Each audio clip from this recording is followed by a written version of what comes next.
네, 안녕하세요. 네, 오늘은 빠숑이 만난 사람들. 예, 오늘도 제가 평소 때부터 흠모해 마지 않는 기울었던 거 만나면서 제가 야, 참 대단하시다. 저 열정. 예, 아무튼 진작 모시고 싶었으나 이 공사가 다망하신 관계로 오시지 못하다가 최근에 책이 나왔어요. 근데 책이 나왔는데 제가 쭉 훑어봤는데 지금 시기에 가장 필요한 책이 아닐까 싶어서 소개도 해드리고 또 이분의 또 살아오신 모습들 이런 것들 좀 가장 함께 좀 나눠보는 시간을 갖고자 오셨습니다. 최근에 나온 책 제목은요, 꼬마 빌딩주의 재테크 습관이라는 책이고요. 이렇게 설명드리면 더 좋을 것 같습니다. 꼬마 빌딩이란 말의 창시자입니다. 그리고 이제 꼬마 빌딩 투자를 어떻게 보면 최근 한 몇 년 동안 유행을 시켜 놓으신 분이시고요. 최근에 이제 점점 더 꼬마 빌딩 투자에 대한 열풍이 생기고 있는데 아마 이제 이분이 아마 그렇게 좀 시장을 만들지 않았을까. 예, 그렇게 좀 평가하는, 예, 제가 감히 평가하는, 예, 그런 분입니다. 네, 임동건 대표님 오셨습니다. 안녕하세요. 네, 안녕하세요. 예. 반갑습니다. 꼬마 빌딩 재테크 시리즈 저자 임동건입니다. 아무튼 반갑습니다. 네. 오늘 날씨가 굉장히 추워요. 오늘 영하 16도라고 하더라고요. 그럼 뭐 실이면 오늘 가장 예. 올해 들어 제일 추운 날인 것 같아요. 예, 추운 날 나와주셔서 감사합니다. 아이고. 이런데 눈도 많이 와서 길도 미끄러운데, 제가 이제 그래서 제가 차를 갖고 오고 싶사 말씀을 듣더니 차를 갖고 오셨더라고요. 예. 걷는 것보다 좀 차 갖고 다니는 게 좋을 것 같습니다. 지금 꼬마 빌딩 관련된 서적만 이번 책이 5번째 책. 네, 그렇습니다. 근데 이게 그렇게 같은 주제로 책을 낼 소재가 많은가라고 제가 늘 이렇게 의심을 가졌는데 책을 읽어보신 분들은 아실 거예요. 네. 계속 새로운 또 사례들도 나오고 또 법도 바뀌고 트렌드도 바뀌기 때문에 그런 거에 맞춰가지고 계속 또 좋은 사례들을 공유해 주시는 것 같습니다. 네. 특히 이번 책 꼬마 빌딩 재테크 같은 경우는 어떤 내용들이 많이 담아 있나요? 예, 이제 요번이 이제 꼬마 빌딩 재테크 시리즈의 5번째 책인데, 네네. 첫 번째 책은 2015년도에 쓴 책으로서 이제 꼬마 빌딩이라는 이제 그 개념을 제가 이제 소개를 했고, 네. 주로 이제 그 리모델링을 이제 기본 주제로 해서 전반적으로 이제 다뤘고요. 네. 그 다음에는 이제 뭐 신축과 경매로 네. 꼬마 빌딩 한 채 갖기. 그 다음에 뭐 소액 투자로 또 꼬마 빌딩 한 채 갖기. 예. 그 다음에 이제 2018년도에는 이제 꼬마 빌딩 재테크라는 그동안 이제 나왔던 그 세 권의 내용에 이제 뭐 말하자면 진수를 좀 모으고 그 다음에 이제 그 사이에 제가 해왔던 이제 신축이나 뭐 리모델링 재테크를 이제 가미해서 업데이트한 책이고요. 네. 그 다음에 이제 제가 지난 2년 동안은 뭐 부동산 박사 공부 좀 하느라고. 진짜 박사 수료했죠. 네네. 아직 뭐 논문은 이제 남겨두고 있고. 네. 그러면서 이제 또 한 2년 동안 뭐 학업도 하면서 또 제가 진행해온 뭐 신축이라든가 또 리모델링이라든가 이런 부분을 또 이제 집어 넣었고 그 다음에 이제 원래 이제 꼬마 빌딩 재테크를 한다 그러면 일단 뭐 동기부여가 있어야 되잖아요. 네. 뭐 야 나 빌딩주가 될 거야. 네. 뭐 이런 그 동기부여가 돼야 되는데 그러기 위해서는 어떤 뭐 강력한 뭐 자기가 좀 동기부여 될 만한 뭐 그런 게 있어야 되는데 그래서 이제 그 책을 통해서 어떻게 동기부여를 해줄까 생각 끝에 이제 부자개론 뭐 그다음에 이제 뭐 우리나라나 전 세계 그 뭐 100만 뭐 부자들이 어떤 마인드를 가지고 어떤 생활 습관을 가지고 부자가 되었는지 이런 그 이론적 배경을 한번 좀 훑어주고 그다음에 이제 그 제 주변에서 제가 투자 가이드도 해주고 아니면 각자 알아서 뭐 부자가 됐는데 제가 아는 사람들 중에서 한 7분 이렇게 이제 추스려서 그분들의 이제 어떻게 부자가 되어 왔고 또 지금 되어 가고 있는지 그런 사례도 넣었고 그다음에 이제 꼬마 빌딩 재테크의 기본적인 그 주제라고 할 수 있는 이제 리모델링이나 신축 이런 부분도 또 업데이트해서 또 집어넣고 뭐 그런 식으로 이제 구성을 했습니다. 지금 꼬마 빌딩이 어떻게 보면 지난 한 5년 정도의 역사를 좀 훑어주신 것 같아요. 아무래도. 예. 그러니까 지금 2015년도 하면요. 그때는 이제 소위 말하는 아파트 갭 투자가 유행했던 시기였었거든요. 그때 꼬마 빌딩을 딱 제시하면서 이제 꼬마 빌딩 시대가 올 것이다라고 선포하셨는데 말씀대로 이제 그 아마 제 생각에는 2015년도, 16년도가 피크였던 것 같고 16년도 기점으로 갭 투자는 쑥 수그러들고 뭐 신축 아파트라든지 아니면 꼬마 빌딩이라든지 이쪽으로 트렌드가 넘어온 것 같아요. 그래서 트렌드에 맞게 좀 적시적소 그러니까 좀 적절한 시기에 네. 좋은 책을 좀 끊임없이 내주셔서 정말 감사하다는 생각을 하고 있습니다. 아이고, 예. 그래서 오늘 좀 전반적인 이런 좀 마인드라든지 방법이라든지 예. 이런 것도 좀 구체적으로 여쭤보려고 합니다. 아무튼 네, 이 방송을 네. 듣는 분들 좀 구체적인 팁을 들으면 좋겠다는 생각을 해보고 있고요. 예. 일단 지금 이제 그 이 꼬마 빌딩도 빌딩 주잖아요. 그렇습니다. 네네. 이분들이 좀 다른가요? 어떤가요? 마인드라고 하는 것들이나 재산 수준이라든지 마인드라든지 이런 것들은요. 뭐 일단은 이제 꼬마 네. 빌딩이 뭐냐 도대체. 예, 꼬마 빌딩이 뭔가부터 좀 정리해볼까요, 그럼? 네. 뭐 아시는 분은 이제 부동산에 관심이 많으신 분은 뭐 아시겠습니다만은 제가 이제 꼬마 빌딩이라고 이제 그 뭐 특정 부동산에 대해 가지고 이제 명명하고 네. 개념을 이제 제가 만들 때는 일단 10억에서 50억 사이에 네. 부동산을 이제 총칭하는 것으로 네네. 제가 그렇게 생각을 했습니다. 네. 왜 그러냐면은 요즘은 뭐 지금 뭐 아파트 뭐 서울 중위권 아파트만 해도 뭐 한 15억 뭐 전후 된다고 하는데 2015년도 제가 처음 그 꼬마 빌딩 책을 쓸 때만 해도 그때는 뭐 10억 이하가 뭐 거의 많았거든요. 서울 네. 일부 뭐 3구 정도 빼놓고는. 그랬을 때 이제 우리 그 뭐 정상적으로 열심히 직장 생활하는 분들 그다음에 이제 그 장사를 하시는 자영업자분들 네. 이제 이런 분들이 뭐 한 1억, 3억, 5억부터 시작을 해서 뭐 아파트는 아파트고 그다음에 이제 다가구 주택이다. 뭐 그다음에 상가가 딸린 상가 주택이다. 그다음에 이제 상권이 잘 발달된 곳에 이제 전체가 이제 상가로 돼 있는 뭐 통상가, 뭐 근생이라고 그러죠. 근데 이런 건물을 구입을 해서 그다음에 이제 은퇴 후에 아주 유복한 그런 삶을 누리기 위해서 야 꼬마 빌딩이라고 이거를 이제 10억에서 50억 사이 그 부동산들을 꼬마 빌딩이라고 명명을 하고 그러면 이 건물주가 되기 위해서는 어떤 식의 그 마음가짐으로 재테크를 해야 될까 네. 이렇게 생각을 하고 이제 출발을 했던 거죠. 네. 네. 그러면 이제 이 꼬마 빌딩이 이제 그때 시작할 때는 10억에서 50억인데 네. 2021년이 됐어요. 맞습니다. 기준이 조금 올라갔나요? 어떤가요? 이제 결국 이제 그 네. 10억에서 50억 그 당시에 제가 이제 부터 이제 거의 6년 가까이 됐는데 그때는 이제 한 3층에서 지상 3층에서 뭐 9층 사이 정도 네. 이면서 이제 연면적이 한 300평 미만 네. 인데 이제 300평이다 그러면은 이제 아파트를 기준으로 뭐 33평짜리 아파트다. 네. 그러면 이제 그게 이제 뭐 25.7평이고 뭐 그렇지 않습니까? 그러면 네. 그거를 그 비유를 한다면은 뭐 10배 이상 정도 되는 말하자면 이제 뭐 모든 전층 합해서 이제 그 정도 규모죠. 그런데 네. 뭐 어쨌든 지난 한 5, 6년 동안에 이제 아파트가 엄청나게 이제 오른 만큼 또 꼬마 빌딩 많이 올랐습니다. 그래서 예를 들어서 연면적 300평짜리다. 그러면 그 물건이 강남 뭐 강남구 서초구에 있다. 네. 그럼 뭐 100억대가 돼버렸어요. 그렇죠, 그렇죠. 네. 제가 출발할 때만 해도 뭐 50억 정도면은 뭐 충분히 구입이 그렇죠. 가능했는데 네. 그래서 지금은 이제 거의 뭐 100억 이하의 건물들은 이제 뭐 꼬마 빌딩이라고 해도 과언이 아닌 네. 그런 시대가 되어버렸습니다 지금. 네. 그럼 결국 은 이제 2배 정도 오른 거네요. 그렇습니다. 아파트도 그 정도 올랐기 때문에. 예. 알겠습니다. 그럼 일단은 꼬마 빌딩을 100억 미만 정도로 그다음에 연면적은 한 300평 정도. 그래서 네. 3층에서 9층 정도를 우리가 좀 일단 타겟으로 해서 이런 네. 투자들을 한다라고 좀 할 수 예. 있는데요. 지금 이제 이 꼬마 빌딩 투자에 대한 것들은 좀 2부에서 좀 구체적으로 여쭤보면 좋을 것 같고 그 전에 이제 지금 이제 지난 한 2년 동안 꼬마 빌딩 시세들을 제가 좀 쫙 봤는데 네. 진짜 말씀하신 대로 많이 올랐거든요. 네, 많이 올랐어요. 많이 올랐죠. 네. 근데 지금도 네. 사도 돼요? 어떻게 해요? 그러니까 이제 네. 그 아파트는 이제 지금 뭐 그 서울은 아직도 물론 이제 그 덜 오른 지역이다. 네. 그러면 이제 그 따라잡기 어떤 그 비례에 맞추기 위해서 이제 그런 식의 이제 추적 말하자면 상승이 이루어지고 있고 이제 네. 그 부분이 이제 그 지방 뭐 수도권으로 퍼지면서 네. 뭐 그동안 아주 그 굉장히 좀 이렇게 남은 다 오른데 왜 내 건 안 오른 거야? 네, 맞습니다. 뭐 네. 이렇게 굉장히 서운함을 많이 느끼는 네. 그 파주, 뭐 고양, 네. 뭐 김포 이쪽도 막 그 최근에 많이 오르고 있지 않습니까? 네.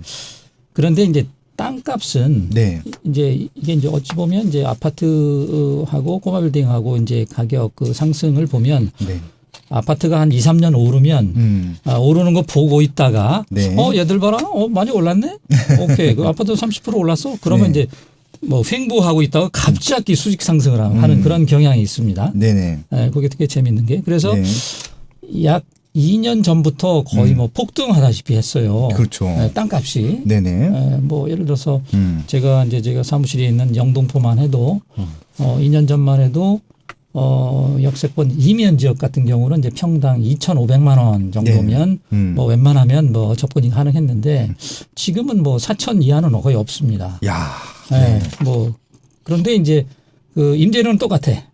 그렇죠. 뭐 2년 전, 3년 전이나 뭐 지금이나 뭐 임대료는 뭐 거의 비슷하고 이제 코로나 이런 특수 이런 상황을 제외하고 네. 그랬을 때 임대료는 똑같은데 땅이 이제 아파트 오르는 거 보고 이제 땅값이 그냥 갑자기 수익 상승해 가지고 비슷한 네네. 비율로 이미 올라 버렸어요. 그러면 이제 앞으로도 그러면 해도 되느냐? 네. 근데 올랐으면 이제 나도 땅값이 이제 오를 만큼 올랐다고 보는데 네. 아직도 오르고 있어 이게. 네. 그래서 좀 뭔가 좀 그 중에서 옥석 가리기를 해서 좀 이거 괜찮아. 가성비도 있고 좋다 하고 이제 그 투자자분들한테 권유해서 그분들도 오케이 그럼 뭐 좀 깎아주고 그럼 네. 사자. 그래가지고 이제 가격주를 들어가면 이제 안 판다거나 그렇죠. 또 뭐 몇 억을 확 올리는 네. 그런 일이 요즘 굉장히 비일비재합니다 아직도. 아. 네, 그래서 요게 이제 그 우리 그 전통 그 뭡니까 그 군부를 떼가지고 바닥 난방이 이제 어느 정도 따뜻해지면 불을 꺼도 그 온기가 그대로 지속되듯이 네네. 말하자면 이제 꼬마 빌딩 시장 특히 땅값이 아직도 완만하게 상승세예요. 그래서 그러면 지금 사면 되느냐?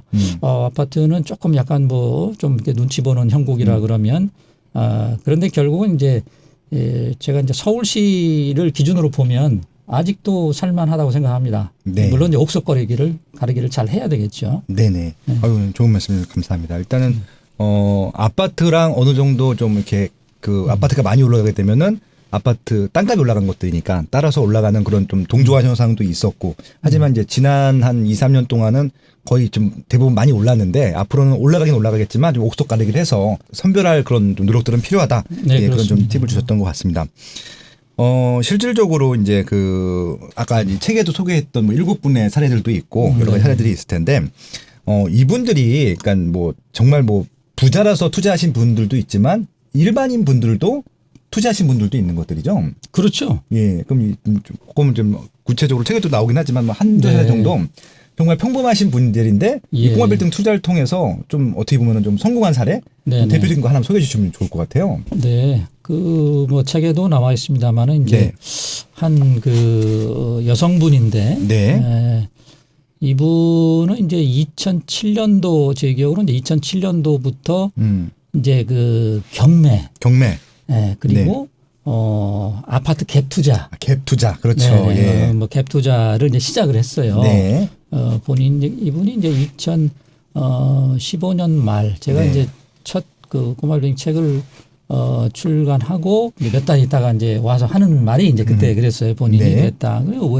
왜 그랬냐 했더니 이제 남편이 뭐 이제 집이 이제 수원에 살고 있는데 그쪽에 있는 뭐 대기업에 다니고 있고 네. 애들이 이제 셋인데 뭐 자기는 또 이제 그 의류 매장을 하나 가지고 있어요. 예. 그래서 나름대로 뭐 최소 중산층 이상 그렇죠. 그 생활을 예. 할 수 있는 분인데 자기가 이제 가만히 생각을 해보니까 애들이 이제 뭐 그 3명인데 그 터울이 그렇게 뭐 그 많지 않기 때문에 네. 뭐 고등학교도 아니고 중학교도 아니고 뭐 이런 식이다 보니까 뭐 몇 년 있으면 이제 대학생이 되고 네. 뭐 이게 이제 만만치 않겠다. 네네네. 얘들 교육하고 나면 뭐 이렇게 노후가 좀 애매하겠다 싶어가지고 네. 남편에만 의지하는 게 아니라 이제 그다음에 의류 매장뿐만 아니고 내가 아파트 투자를 부동산 투자를 해야 되겠다. 네네.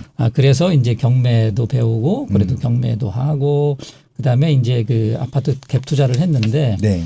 뭐 천안에도 하고 그다음에 이제 그 서울에 이제 그 강북구 쪽으로 오랫동안 이제 오르지 않는 뭐 17평대 아파트 네네. 뭐 이런 것들을 이제 전세를 끼고 이제 투자를 해서 투자를 했는데 이 양반이 타이밍을 기가 막히게 잘 잡은 거예요. 예, 그래서 그 당시가 이제 2008년 이제 서프라임 그 터진 그 시점인데 네. 어쨌든 뭐 그때 한 5개를 잡고 네. 그다음에 이제 그 이듬해부터 뭐 축축 뭐 올라가고 그다음에 또 저한테 와서 리모델링 재테크를 좀 이제 구체적으로 좀 하고 싶어서 이제 왔죠. 그래서 이제 제가 이제 여러 가지 이제 말씀드리고 사례도 좀 이렇게 보여드리고 했더니 네. 이분이 이제 성남시 재개발 구역에서 이제 해제된 곳, 네, 그렇죠. 해제된 곳으로 가서 거기서 이제 다가구 주택을 네. 매입을 해서 이제 약식 리모델링을 한 거예요. 네네.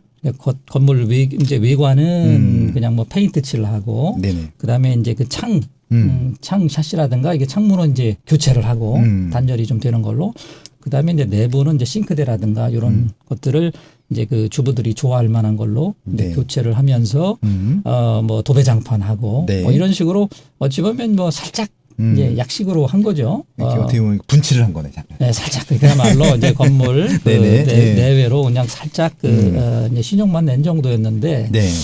이 재개발 예정으로 묶여 있던 지역이다 그러면 대개 건물들이 낡고 좀 일부러 턴다. 낡게 만들죠, 막. 더 심란하잖아요. 예, 그 동네 가면 예, 뭐. 노후도를 낮춰야 되니까. 뭐. 네. 그런데 갑자기 이제 뭐 페인트 칠돼 있지, 뭐 창문 샤시도 돼 있어서 이게 단열도 괜찮지. 안에 들어가니까 뭐 후질구레한 싱크대가 아니라 요즘 나름대로 뭐 모던한 그렇게 돼 있고 그러니까 이 기존 그 지역에 형성돼 있는 전세 가격에 더블로 이게 이제 임대가 되는 거예요.